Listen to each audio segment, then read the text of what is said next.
My current situation with my food and my diet is I will go by how I feel. Sometimes I just get really hungry. Like more recently, I've been walking more, and the walking is increasing my appetite a little bit. So I don't suppress that at first. I just let it happen, and I just eat more. A lot of times, the answer is usually in my fat because I already eat a lot of protein. I eat an enormous amount of protein every day, and so it's usually not like, hey, you need more protein. It's usually just up the fat calories a little bit more, and that hunger will start to come down. The number one thing that will help crush your hunger and crush your cravings is protein, but if there's not enough fat in there, you're gonna feel like you're getting gypped, and you'll feel tired, you'll feel fatigued, you'll feel weak, and it can also mess with your hormone balance. Keep in mind, we don't need dietary carbohydrates. Your body will make some sugar out of your amino acids and out of your proteins and stuff like that. So the human body does not need dietary carbohydrates, but it does need protein and fats, and so I mainly stick with that. And some carbohydrates end up in my diet here and there through rice or through potatoes, just for pure sake of energy, glycogen, keeping the muscles full, being able to get a good pump during a workout. It's my belief that the carbohydrates help hydrate the muscles and help deliver nutrients to the muscles that otherwise just aren't in there normally. Like if you're not eating any carbohydrates at all, I feel like the water, and I don't even know the science of any of this, but this is just my own thought. I feel like the water, the sodium, the potassium, various vitamins, minerals, nutrients get delivered into the muscles a lot better when you have some carbohydrates in the system. I don't know the science or math of it, but I don't really care. It's just I go by the results that I'm getting and how I feel on a daily basis. So I feel a little bit better in terms of my performance in the gym and in terms of overall look with a little bit of carbohydrates in there.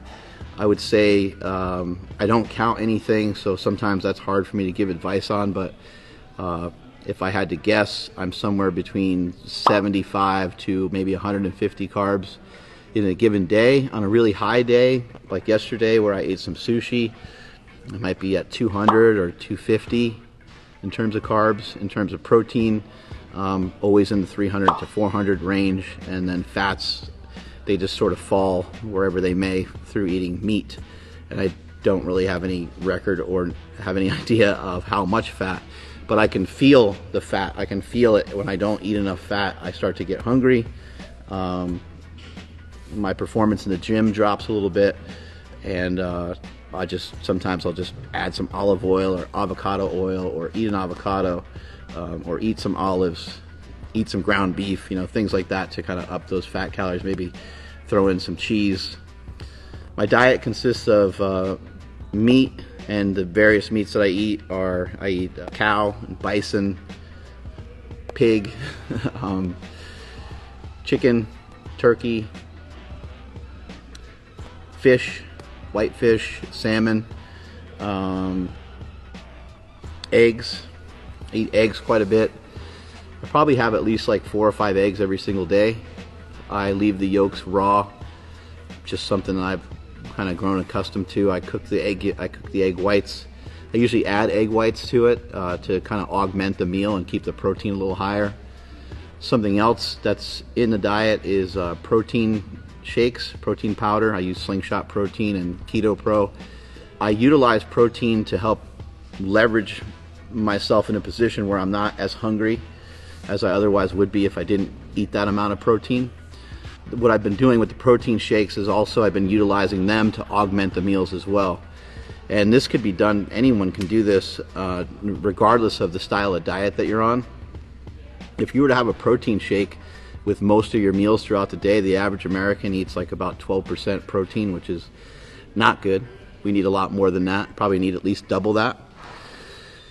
If you were just to simply add a protein shake to each meal that you would eat, it's my thought process and my own personal opinion that you would lose weight, because over a period of time, I would bet that you would eat less, because the human body's in search of protein, and we're seeking out protein all the time, but we're feeding it Doritos, and we're feeding it cereal, and we're feeding it things that aren't nutrient dense. They don't have what we're looking for.